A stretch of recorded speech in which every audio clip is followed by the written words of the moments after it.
नमस्कार। नमस्कार भाई, जय श्री राम। जय जय श्री राम। बहुत दिनों के बाद चाचा भतीजे की जोड़ी आज आ पाई है। बीच में त्योहारों में मैं गांव चला गया था और फिर स्वास्थ्य गड़बड़ हो गया था।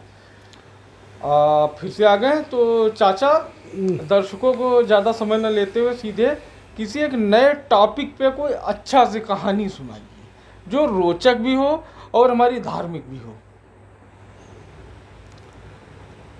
देखिए, प्रायः आपने चर्चाएं सुनी होंगी कि फला चीज़ को भगवान का भोग लगाना चाहिए, फला चीज़ का नहीं लगाना चाहिए, आदि आदि।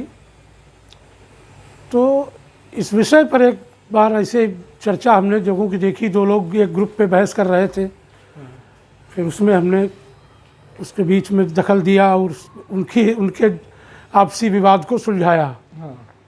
वो प्रसंग ये था कि कैसे अभक्ष है जो, वो भगवान को अर्पित नहीं किया जा सकता, नहीं करना चाहिए। जो आपके लिए ग्राह्य नहीं है वो भगवान के लिए ग्राह्य कैसे हो सकता है। तो एक प्रसंग है, आता है, जब माता पार्वती भगवान शिव की प्राप्ति के लिए साधनारत थी। बहुत अखंड साधना की है उन्होंने, कि पहले फलाहार से करती रहीं हजारों वर्ष की, फिर पत्ते, पेड़ पत्तों, फूल पत्तियां खा के इससे किया, फिर अपर्णा हो गई कि पत्तियां भी खाना छोड़ दी थी कि शिव की प्राप्ति था संभव जैसे भी हो होनी है, क्योंकि वो शिव जी की कृपा से ही उनका दोबारा शरीर धारण हुआ था।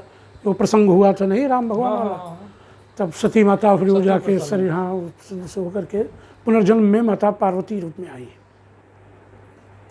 तो पार्वती जी पूजा कर रही थी वन में, वन क्षेत्र में जहाँ वो तपस्या करती हैं।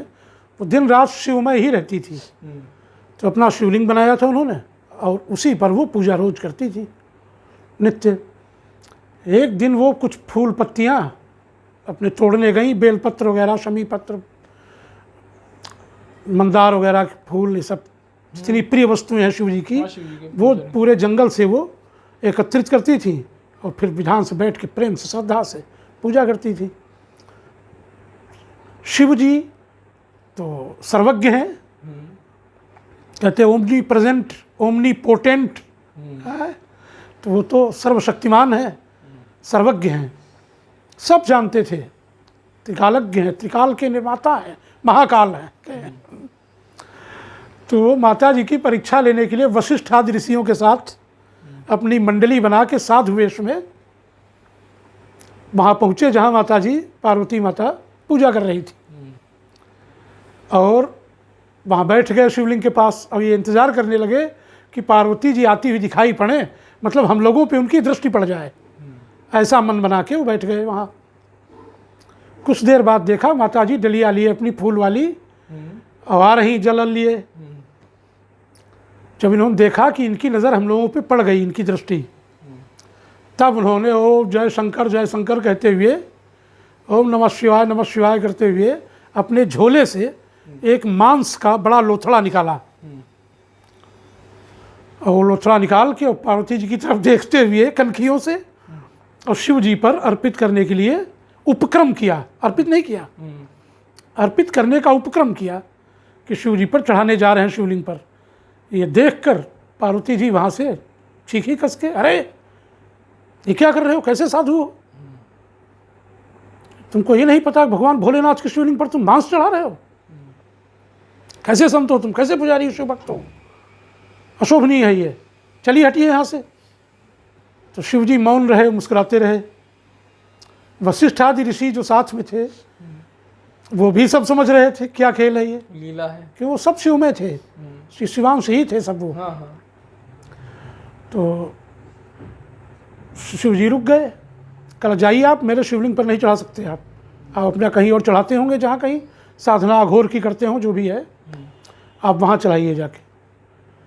भगवान शंकर हरि ओम अघोरेभ्यो अथ घोरेभ्यो घोर घोर तरेभ्य सर्वेभ्य सर्व सर्वेभ्यो नमस्ते अस्तु रुद्र रूपेभ्य ओम तत्पुरुषाय विद्महे महादेवाय धीमहि तन्नो रुद्रः प्रचोदयात्। वो अघोरेश्वर हैं, अघोरनाथ हैं। तो शिव जी तो मुस्कुराते हुए चल दिए।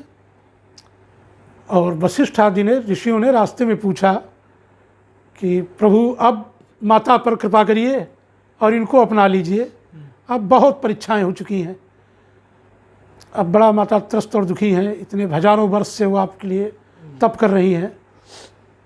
तो शिव जी ने क्या कहा, कल अभी कसर है, अभी इनको भक्ति में पूर्णता प्राप्त नहीं हुई है। इन्होंने हमको मांस चढ़ाने से रोका, मैं एज ए साधक ही तो वहाँ बैठा था, ये उनको तो नहीं मालूम कि मैं शिव हूँ।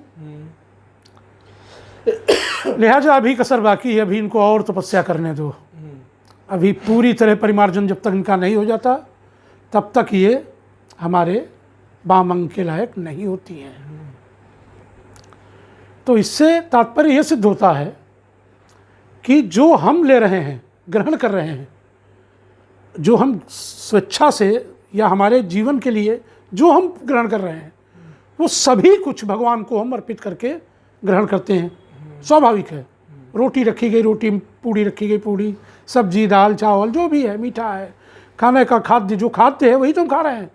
मिट्टी तो नहीं खा रहे बैठे कि लकड़ी चबा रहे हैं, ऐसा भी नहीं है। और अगर हम वो लकड़ी भी चबा रहे हैं तो वो भी हमें भगवान को अर्पण करके ही ग्रहण करना चाहिए। तो इसलिए ये हम इस सिद्धांत के विरुद्ध हैं कि लोग कहते हैं नहीं चढ़ाना चाहिए, वो नहीं चढ़ाना चाहिए, तो फिर हमको भी नहीं लेना चाहिए। अगर हम उसको ग्रहण कर रहे हैं तो हम अपने इष्ट, अपने भगवान को क्यों नहीं समर्पित करेंगे।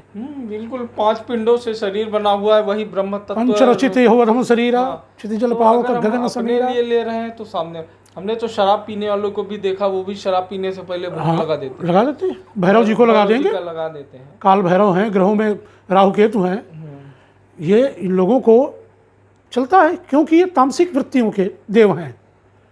इनकी अपनी, अब शिव हैं, जो शिव को कहा गया जो विश्व में ऐसा कुछ है ही नहीं, त्रैलोक्य में, पूरे अखिल ब्रह्मांड में जो शिवमय नहीं है। तो तेरा तुझको अर्पण क्या लगे मेरा, तुम्ही तो बनाया, तुम्ही ने हमें बनाया, हमारी मना स्थिति, हमारी मानसिकता भी आपने ही बनाई है जो हम उस चीज़ को ग्रहण कर रहे हैं। और श्रद्धा आपके प्रति इतनी है कि बिना आपको अर्पित किए हम वो ग्रहण नहीं कर सकते, चाहे वो जो भी है, भक्ष्य भक्ष्य जो भी हम खा रहे हैं। ये हमारा थोड़ा सा प्रायः लोगों से मतांतर रहता है। नहीं, मतांतर नहीं, आज आपके मत को सबसे ज़्यादा पुष्ट कर रहे हैं। जो भारत में जो सबसे ज़्यादा अगर संत जो प्रभावशाली व्यक्तित्व देखा जाए, महाराज प्रेमानंद जी, अरे वो बहुत महान संत है, साफ कहते हैं। हमने एक रील देखा था, उनका वीडियो देखा हुआ था, कोई आया कि महाराज जी मैं तो पहले मांस जो राधा कृष्ण में है, मांस खाता था लेकिन अब नहीं खाता हूँ, लेकिन हमारे माता पिता नहीं खा पा रहे हैं हमारी वजह से, तो क्या मुझे पाप पड़ेगा? उन्होंने कहा बिल्कुल पड़ेगा। हाँ, उनको खाने दीजिए।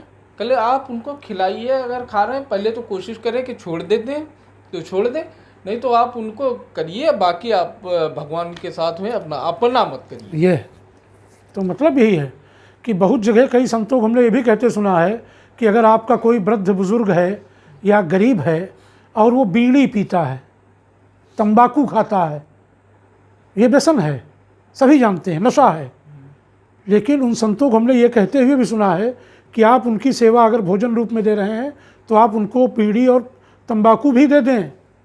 बिल्कुल, हाँ, सरदारों में हमने देखा है, सरदार उनकी ये भी सेवा है। और गीता में तो भगवान कृष्ण ने एक बात कही है कि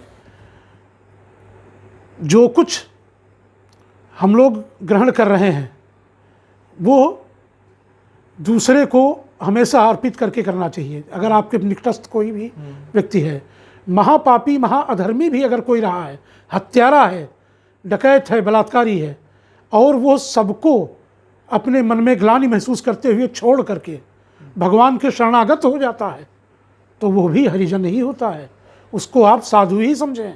इसका कुछ श्लोक है, शरणागत परिजित सर्वधर्मान परित्यज्य मामेकम शरणम ब्रज अहम त्वाम सर्व पापेभ्यो मोक्षयिष्यामि मा शुचः।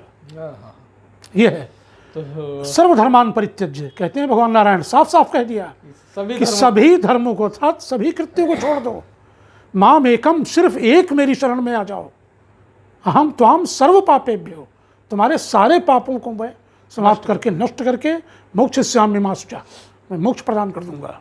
निष्पाप कर दूंगा। यह नारायण में शक्ति है। और ऐसा कौन देव है, किस धर्म में है जिसने खुद सीना ठोक के कहा हो कि मैं ही सर्वत्र हूँ, मैं ही सर्वज्ञ हूँ, मैं ही ये वृक्ष हूँ, मैं ही ये नक्षत्र हूँ। वो भगवान नारायण ही है संपूर्ण, कृष्ण जी। तो आज के लिए वीडियो में बहुत हो गया है। अब आगे के लिए जल्दी कोशिश करेंगे कि हम लगातार कंटिन्यू आते रहें। आज फिलहाल तबीयत खराब है।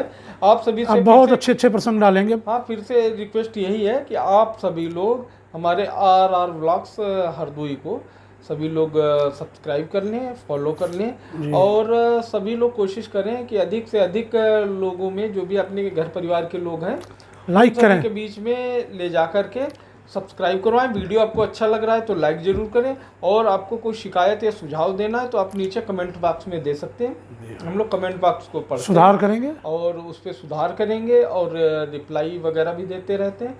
और इन सभी के साथ ही नमस्कार, जय श्री राम, जय श्री राम।